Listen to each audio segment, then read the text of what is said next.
नाशिकचं शिवसेना उद्धव बाळासाहेब ठाकरे पक्षाचं निर्धार शिबिर प्रत्येक शहरात व्हायला हवं अशी प्रतिक्रिया आदित्य ठाकरे यांनी दिली। 100 दिवसात या सरकारनं काय दिलं असा सवाल उपस्थित करत आता आपल्या दिशा ठरवायची असल्याचं आदित्य ठाकरेंनी म्हटलं। आदित्य ठाकरेंच्या वक्तव्यावर रावसाहेब दानवेंनी मात्र टीका केली। तपासाची दिशा आम्हाला त्या दिशेने न्यावी लागेल, दिशा आम्ही ठरवू अशी प्रतिक्रिया रावसाहेब दानवेंनी दिली।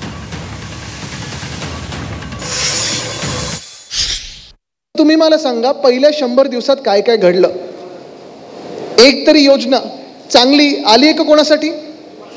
इथे महिला मोठ्या संख्येत बसलेल्या आहेत। तुम्ही मला सांगा, महिलांसाठी एक तरी ठळक योजना या महाराष्ट्र सरकारने आणली का? नवीन महाराष्ट्र सरकारने आणली नाही आणली। रस्त्याचा घोळ असेल, रस्त्याचा घोटाळा असेल, पाणी टंचाई असेल, कचऱ्याचा प्रॉब्लेम असेल, ह्या सगळ्याच गोष्टींवर बोलत असताना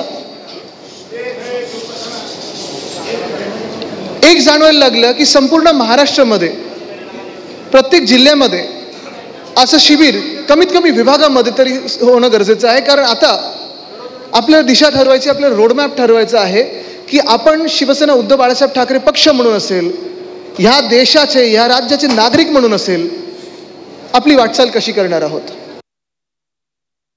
महिलांवर या राज्यात अत्याचार वाढतात असं स्टेटमेंट कोणी केलं? आदित्य ठाकरेंनी केलं। तपासाची दिशा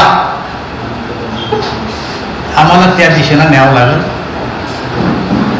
की खरंच वातावरण खराब झालं का दिशा ठरवू आम्ही, त्याच्या पुढचं नाव मी सांगत नाही।